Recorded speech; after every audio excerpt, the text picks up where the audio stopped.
Hello, it's Emma with your Tarot and Oracle reading. Now, I have a very big and detailed message for you today. I pulled this before recording, just so I could kind of digest it and get a bit more information. I often find that when I do a reading, I'll look back and I'll see more kind of links and think, oh no, I could have said that. But doing it this way, I've been able to really kind of get to grips with the messages that are coming out. So we're going to just jump straight in with the tarot. I pulled a lot of tarot cards. I have them here in front of me. Let me just show you. Maybe I can't do it that way. I'll do it this way. So that's the spread that we have for you currently. And really what's come out in this spread is this story. There is a narrative, a complete narrative up until the present moment that has come out within this reading, okay? So I'm going to start off at our previous energy. I'm going to start off at the timeline that we were previously in because we have broken into a new timeline, okay? That's what I'm picking up. So the first two cards that came out, and these are in reverse, okay? So this tells me that this is a previous energy, okay? We have the Devil card in reverse. And we have the Page of Swords in reverse, okay? So usually with this Devil card, I might kind of think that it is to do with a personal internal struggle, to do with limiting beliefs, to do with feeling trapped, feeling stuck, and this may well be. However, with this Page of Swords that has come out alongside, it's kind of being... it's being allocated to a person, this Devil energy, okay? And the Page of Swords in reverse talks about deception and manipulation and being all talk, okay? So I do believe that in your previous timeline, you were dealing with people of this caliber, people who were functioning within this Devil energy, people who are being controlled by their ego, okay? Their actions, their thoughts, their decisions are driven by the need to feed their ego. And this is what you were previously involved with, okay? This could be in relationships, it could be friendships, it could be work situations. Please take it however it resonates. If it doesn't resonate at any point, just leave it behind for the person it's for, okay? So, with this previous energy, this Page of Swords in reverse, and this Devil energy in reverse, this is something that we've now moved away from, okay? We've broken free from it. However, this previous energy, this one also came out in reverse. This is a Ten of Wands. It shows somebody who is really struggling. Everything they do is an uphill battle, okay? There is a huge burden upon them and they feel as if they have no help in this. It's them alone fighting to get these wands up the hill, okay? So this was very much a feeling of lack, of not only internal lack, but a lack of support from those who were around you, from those who were functioning within this Devil energy, who were run by their egoic tendencies, okay? And this caused burnout. This caused you to get to a point where you had nothing left to give, okay? You had poured every ounce of your energy and your love and your light into these people who met you with deception and met you with manipulation and met you from the ego as opposed to the higher self, as opposed to from love and acceptance, okay? And this made you feel like this. It made you feel like life was a struggle. It was a struggle, okay? However, we come to the next phase in the story, and this is when this Queen of Swords came into play. Okay, now the Queen of Swords is a very interesting card, not least because this is the Queen of Heartbreak, the divorcee queen, the widowed queen, somebody who has a lot of experience and not all of it very positive, some of it extremely negative, okay? She has grieved, she has been through trauma, she has been hurt, she has been left out in the cold, okay? But the Queen of Swords has used this to fuel her, to expand her perceptions, her intelligence, the way that she moves, the way that she presents herself. she has used all of these experiences that have been negative in order to come to a place of personal authority and being able to set boundaries, okay? This Queen of Swords to me is representing somebody who has made the decision to set boundaries that they are willing to defend. Your sword's up and you are willing to defend yourself, okay? But this Queen of Swords is not about fighting. It's not really about, taking action. It's about, God, what am I saying?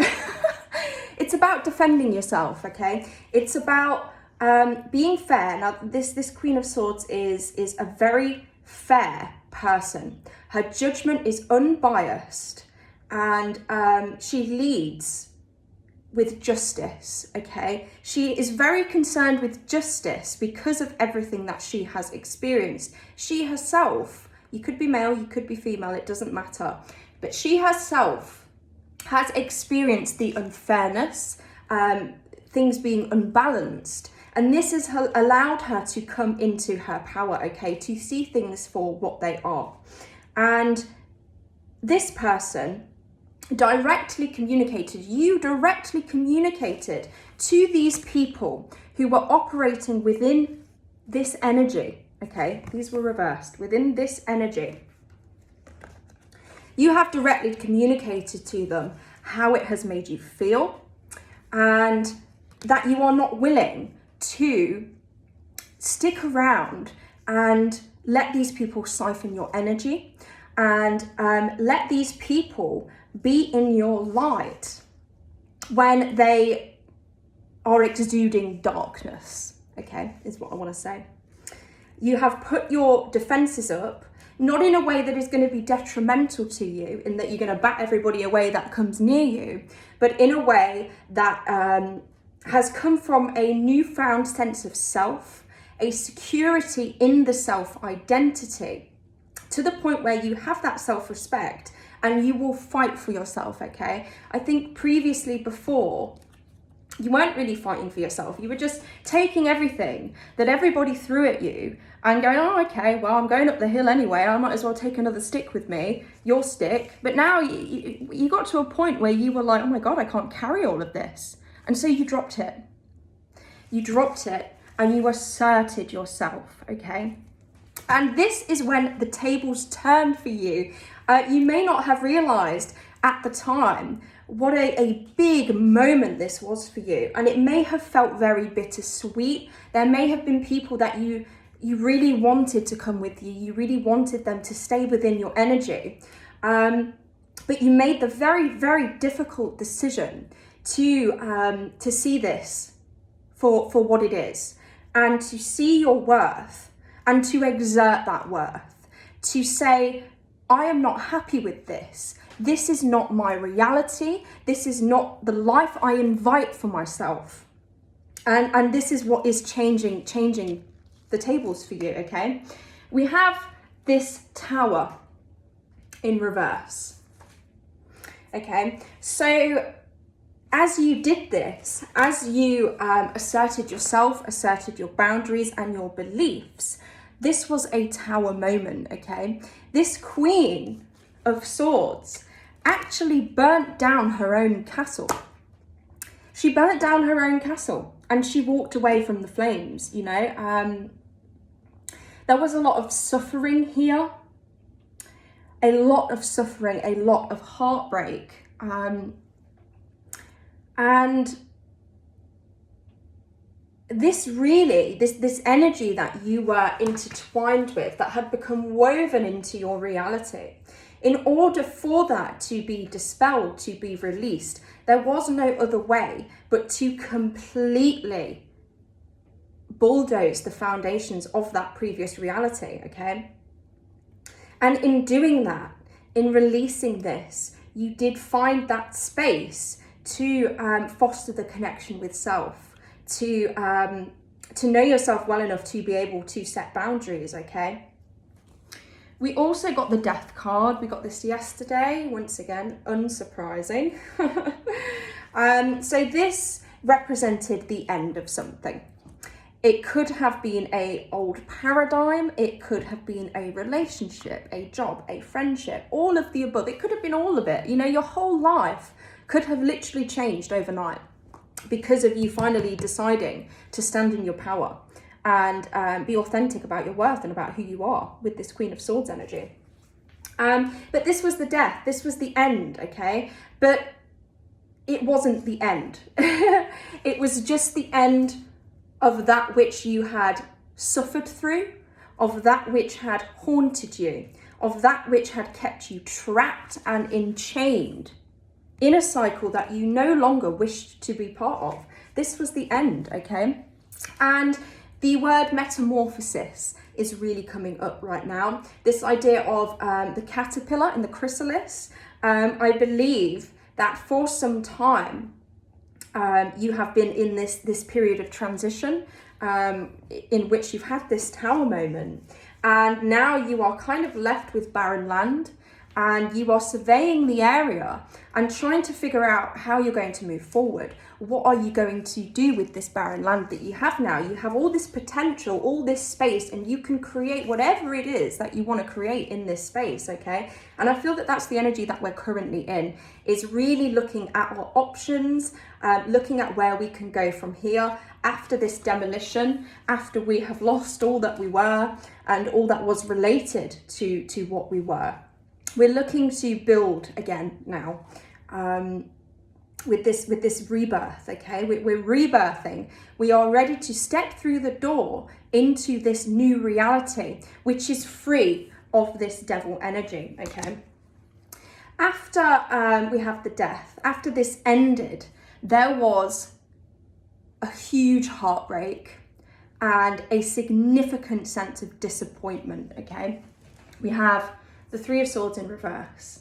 This tells me that in your present energy, this reversal, that this is something that you have or are moving through. This has been transmuted for your highest good, okay? But at the time, when this tower moment, when this death happened, you were left feeling in the energy of the Five of Cups, in which you were very, very obsessively contemplating what it is that you had invested in and what it is that had gone awry, without really turning and noticing that there were other routes for you offering fulfillment, offering more fulfillment, okay, than you previously had. And this left you feeling really dark. It left you feeling hopeless. It left you feeling like, what's the point? What's the point? Because everything I build just gets smashed to smithereens. So what is the point? Okay.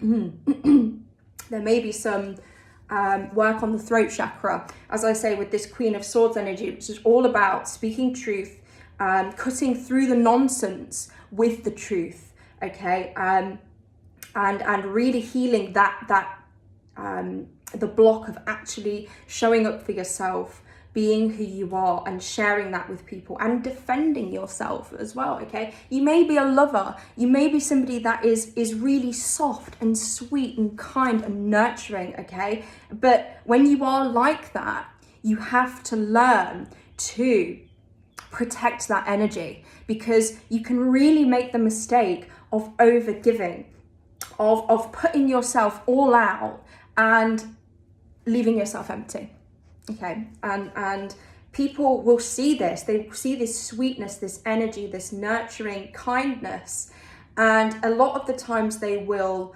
use you. You will be used for it. You know, most people, not most people, but a lot of people do not have good intentions when it comes to this, to your life, okay? And this is something that you have learned with this Queen of Swords. You know, you have learned how to be you, how to really respect this loving nature, this kind, nurturing nature, but how to still protect yourself, okay? You may have had some serious trouble with actually setting boundaries previously because it made you feel like a bad person. Now, this idea of actually being the villain in somebody else's story, something I also heavily relate to, because people are not willing to actually see things from your perspective. They're not willing to see things with fairness, okay? They are running from a space of ego. Their ego is running the show, and they have little autonomy because of that, because they have to feed their ego. It's like a bottomless pit that can never be filled, feeding the ego, okay? We then go from this death, this disappointment, this heartbreak, to the Six of Swords, which is moving towards new territory, which is moving from this really, really tumultuous water that you were previously in, that had you feeling like this, that had you feeling like this, and that had you feeling like this. And you're moving into calmer water. And this card, as opposed to the, I think it's the Eight of Cups, or this, yeah, it must be the Eight of Cups, shows a gentleman walking away into the mountains, but he's alone. He's by himself, he's not accompanied. And what always speaks to me about this card when it comes out is the fact that the person in the boat is actually being rowed. There is divine protection, there is divine intervention here. This is a soul path, it's a soul remembrance, okay? And you have chosen the path of spirit, you've chosen the path of your higher self. And for this reason, you are surrounded by help, by guides, by ancestors who are overseeing your transition into this new phase of your life, into this new beginning, this renewal, this rebirth of one cycle of difficulty, of devil energy, into a brand new, exciting and sensual cycle, okay? But we will get into that. We're getting there. Following this journey that we're on, this decision to move away, we may have been very much guided inwardly with this Hermit card, okay? There is a guidance to turn inwards, to walk away from things, okay? There may have been a marked sense of loneliness, this idea of you really trying to take people with you on this journey and realizing in fact that those that you really thought would be there and would be, you know, supportive are actually the ones who are the least supportive. And you have been led away, okay? You have been led away from this. You have been led to go within, to really assess the self, to get to know what it is that you need, okay? Not what others need from you. This is a collective who are givers, are lovers, are people who step out in order to lift people up and to share their love. But we are now learning that we previously did this to our own detriment, okay? And with the Hermit card as well, I ought to be reading really. Bear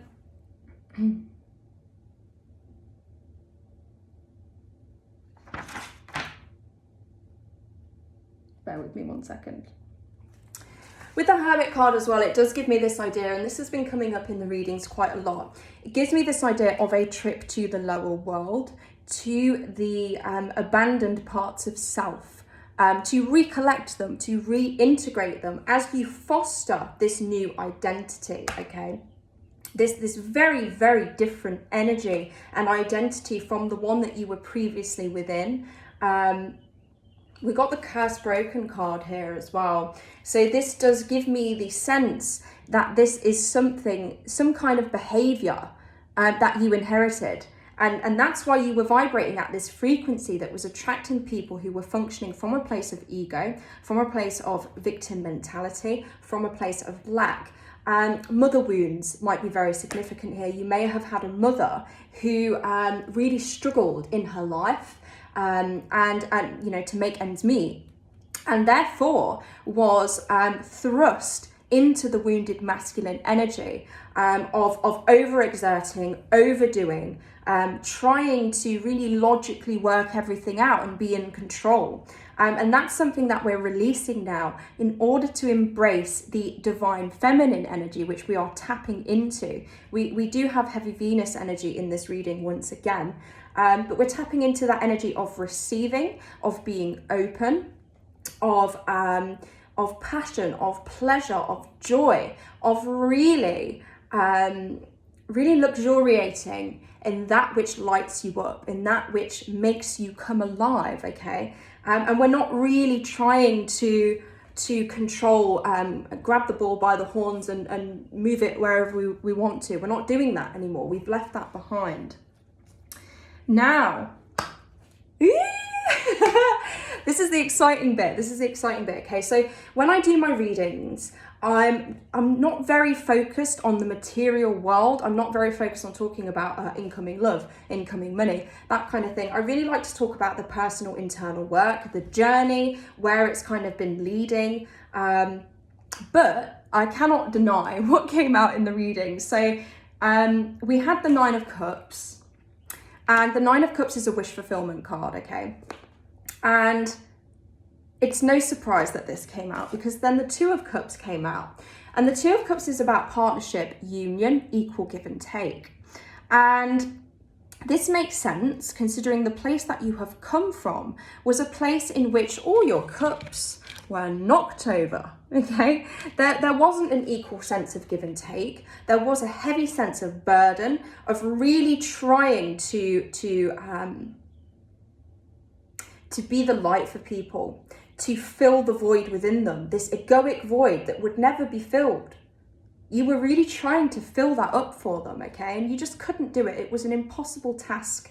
It was nothing to do with you. You are inherently worthy. You are inherently lovable, okay? It was nothing to do with you. These people's perceptions and projections towards you are a direct reflection of themselves, okay? You must not identify with that. I'm sending you so much love because this has been a very difficult energy to deal with, okay? And I'm getting the sense that perhaps you have taken this on at times. You have taken it on and thought that the problem was you. But the problem was never you, okay? That's your confirmation. But we have this Two of Cups coming in, which can talk of divine union. Now, I did pull some from my own, and we got divine masculine, painter, joy, okay? So you may be about to meet a masculine, or, you know, if you're the masculine, a feminine, you may be about to meet somebody who is a painter, who is a creative, who is an artist, okay? They don't have to specifically be a painter, but this is just hinting at that creative persuasion, okay? You're probably somebody who is very creative yourself. And within this new energy that you are in, your current energy is the Queen of Cups, okay? So very intuitive, very mystical, divine feminine energy. This queen dives beneath the waters and she gets insane knowledge from doing that, you know? She is directly connected to something more than herself. And this is the energy that you are in. We have this Queen of Swords, okay? We can access this Queen of Swords whenever we want it. But currently, there isn't really much reason to have your guard up. This is great because when you are having sort of an essence of the Queen of Swords, your communication is very direct and clear. So that we have that, we're taking that from the Queen of Swords with us. But by embodying this Queen of Cups energy, we're really relaxing into the softness of femininity, okay? We're really embracing that femininity in a way that we previously have not. And this may be what is calling in a divine union with a creative counterpart.